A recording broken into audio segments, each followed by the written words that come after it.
singulier et il n'y a pas de réponse, mais en plus le type n'a pas d'autre recours que de demander de faire un recours en grâce, et ce recours en grâce en fait c'est un simulacre, puisque celui qui dit je vais examiner, on a déjà la réponse. Ouais. Oui, mais alors, il y a un truc que je ne comprends pas. Oui. On est savoisien, on dit que la Savoie, sur le plan juridique, elle est indépendante. Et on va dire au président de la République, monsieur, sauvez-moi, je ne comprends pas. Non. Non, c'est pas ce que je dis. Ce que je dis. Ce n'est pas ce que je dis. Je dis que la Cour européenne, la France, elle a signé la Convention de sauvegarde des droits de l'homme. Elle l'a signée. Elle l'a signée, elle, pas la Savoie. C'est la France qui a signé la Convention de sauvegarde des droits de l'homme. Tu me suis? Oui. Au titre de cette Convention de sauvegarde des droits de l'homme, la France s'est engagée à fournir à tout justiciable ressortissant de son appareil judiciaire un certain nombre de garanties. C'est la France qui a souscrit cette obligation. Nous, non seulement nous affirmons, mais nous prouvons que la Savoie n'est plus concernée par le territoire français. Mais la France, elle le considère. Ben, si elle le considère, elle doit respecter son engagement de fournir un procès, des conditions de procès équitables à tous les justiciables dont elle estime qu'ils ressortent de sa juridiction. On est bien d'accord? Donc quand je mets la France en porte-à-faux de ne pas avoir respecté son obligation, je ne remets pas en cause le fait que la Savoie n'est plus dépendante de la juridiction française. Je mets simplement la France face à ses responsabilités, puisqu'elle considère, il a quand même été jugé, M. Catelin, la République française, elle a mis une Marianne sur une décision de justice. Nous, on dit que cette décision de justice, elle est putative, qu'elle est rendue par des juges putatifs sur la base de textes qui sont putatifs. Mais côté français, eux, ils considèrent que tout va bien.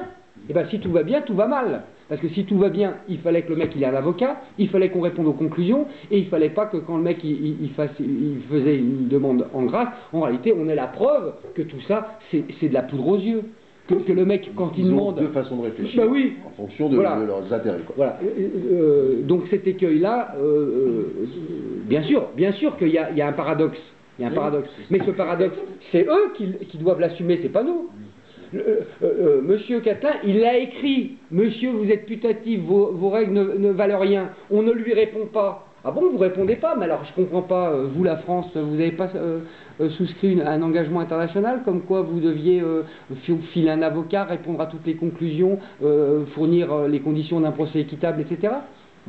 C'est pas vous qui l'avez fait? Bon, vous l'avez pas fait. Moi, je saisis la Cour européenne des droits de l'homme. Mais c'est un billard. Le seul exemple de recours contre la Cour européenne, c'était dans l'affaire de Jeff Catelin, mais avec une difficulté. C'est que toutes les décisions qui ont été obtenues du temps où je suis rentré dans le jeu, on a rajouté à un recours qui avait été introduit avant, dans lequel il n'y avait pas les problèmes d'abrogation, les problèmes machin.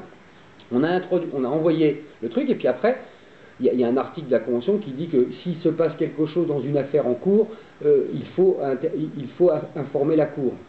Donc c'est ce qui a été fait. Et à la finale, comme ils étaient emmerdés, eh ben, ils ont fait un classement vertical, en disant oui, mais c'est une ancienne affaire, donc le fait que vous nous aviez envoyé, ça nous a fait des nouveaux numéros. Enfin, ils ont pipoté. Oui, mais peu importe, c'est pas bien grave, puisque ça rebondit avec l'affaire Mikata. Alors, celle-ci, elle est nickel chrome. Voilà un mec qui a conclu, qui a dit que le tribunal allait violer la Convention. On a un jugement qui viole la Convention. On a la preuve d'un simulacre de droit de grâce, ce qui fait que le mec il a épuisé les voies, il n'a pas l'argent, il va pas payer 3500 € un avocat à la Cour de cassation putatif pour avoir un arrêt de cassation putatif qui va faire vraisemblablement un classement comme l'a fait son frère pour les mêmes raisons que l'a fait son frère. Et évidemment que c'est la Cour européenne qui est en charge de vérifier que tous les États signataires ont bien respecté leurs paroles. Alors là, pour le coup, La France, elle est complètement dans les choux. Il y a l'affaire de Daniel en septembre à la Cour. C'est un tournant décisif. Moi, je considère qu'attaquer Daniel et confirmer des mois de détention pour un mec qui fait des drapeaux de Savoie sur les routes, c'est un truc de dingue. Par conséquent, je monte au créneau. Et je monte au créneau comment?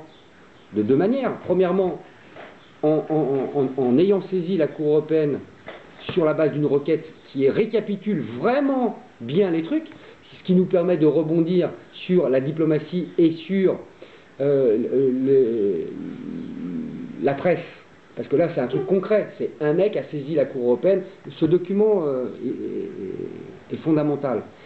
Aussi parce qu'on l'envoie en copie au Premier Président. Et là, je monte au créneau en lui disant, Monsieur le Président, vous pouvez pas juger ce monsieur sans que au moins je sois entendu comme témoin, puisque c'est moi qui suis donneur d'ordre. Donc je suis soit co-auteur, soit complice de ce monsieur. Mais vous ne pourrez pas confirmer une condamnation à de la prison ferme sans écouter que ce monsieur, il a suivi les conseils d'un avocat. Or, cet avocat, il vous met c'est sous sa juridiction, hein. Albertville est sous la juridiction du Premier Président. Ce mec-là, c'est un valet d'État, hein, complet, là, le O'Brien, je sais pas quoi. Non. Celui-là, la juridiction d'Albertville dépend de lui. Or, on le tient par les couilles, parce que dans l'affaire Jean-François Catelin, la présidence de la Cour d'appel a commis un faux en écriture publique. Et c'est criminel. En droit français. Donc lui, il a la double casquette, faut pas l'oublier. Il est premier président de la Cour d'appel de Chambéry. À ce titre, il est président de la Cour, mais il est également garant du respect des droits de la Savoie. Ah ouais, il a les deux casquettes. Il faut lui rappeler. Et il faut lui rappeler en lui disant attention, vous avez une juridiction qui ne respecte pas le droit. Vous avez vu la requête? Ils sont quand même capables de juger un mec sans avocat, alors qu'il les demande, de ne pas accorder l'aide juridictionnelle alors que le mec n'a pas est non imposable. Troisièmement, il pose des questions auxquelles il n'est pas répondu, c'est-à-dire défaut de réponse sur la conclusion, et quand le mec il fait un recours en grâce, il y a un cafouillage au plus haut sommet de l'État, puisque le président de la République, 2 jours après que son service est refusé, dit « je transmets au service ». Bon, alors lui, il faut qu'il parte en vacances en sachant qu'en septembre ça va être chaud comme la braise. Pourquoi ça va être chaud comme la braise? Parce que je monte au créneau. Est-ce que autour de cette table, des gens ont vu le reportage sur Vergès concernant les luttes d'indépendance algérienne? C'était superbement bien fait. Il y a un moment qui bascule, c'est lorsque les avocats d'une cause indépendantiste sont attaqués à titre personnel. Car à ce moment-là, ça stigmatise toutes les attentions. Qui va l'emporter? Est-ce que c'est l'avocat ou est-ce que c'est le tribunal? Ça c'est parlant pour les gens. Soit le mec, il a le droit de faire ce qu'il fait, soit le tribunal a le droit de le faire taire. C'est l'un ou l'autre.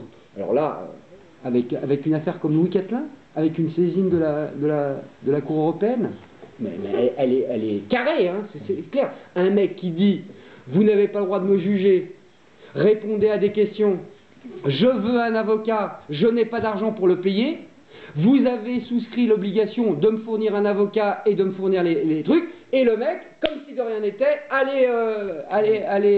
allez rouler jeunesse, je te condamne, je te condamne, et ça me dérange pas qu'il y ait 3 avocats qui soulèvent leur clause de conscience pour une ceinture de sécurité. Énorme. C'est énorme. Donc la Cour d'appel, eux, ils mangent direct. Ils mangent avant le 30 juin. Lettre au Premier Président.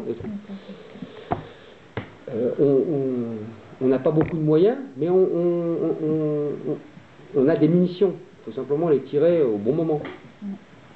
Alors, je rebondis sur une chose là. Tu nous avais dit, j'en avais déjà parlé, qu'en tant que président de notre mouvement, tu pouvais de nouveau plaider. Donc c'est dans ce cas-là que tu interviens ou si c'est pour d'autres choses? Alors en l'occurrence sur l'affaire de Daniel, moi c'est à titre personnel. Daniel il fait les croix. Pourquoi? Parce que il me croit lorsque je dis mais de toute façon ils ne peuvent pas te poursuivre. Ouais. Par conséquent, moi je veux être condamné avec lui ou ne pas l'être. Parce que si on est relaxé, ah bon, on est relaxé? Ça veut dire qu'en savon, on a le droit de faire de la peinture et qu'il ne se passe rien? Bah, à ce moment-là, je pense qu'il va y avoir des tonnes de peinture qui vont être achetées. Hein. S'il y a une décision où on écrase, peuvent-ils faire autrement que d'écraser la cour d'appel? J'ai la preuve, on a la preuve d'un faux en écriture publique. C'est énorme. C'est criminel, attention, hein, c'est criminel. Ah oui, c'est criminel. Faux en écriture publique dans l'exercice de leur fonction par 3 aux magistrats de la cour d'appel de Chambéry. Les mecs, ah bon, vous voulez condamner Bon, bah, on va y aller. On va voir ce qui va se passer. Le mec, il n'a fait que faire des drapeaux de son pays sur les routes de son pays. Autour de France, il va y en avoir des drapeaux. Bah oui, on a pas J'ai vu le nombre de voitures qui arborent justement les petits écussons de Savoie. Il y a de plus en plus. Il y a de plus en plus. Par contre, ils ne cachent pas le F, c'est dommage. Sauf à Maurienne. En Maurienne, t'en as pas une. Mais par contre, en Savoie, t'en as plein. Mais c'est vrai, alors là, tu vas ici, avec les bâches, on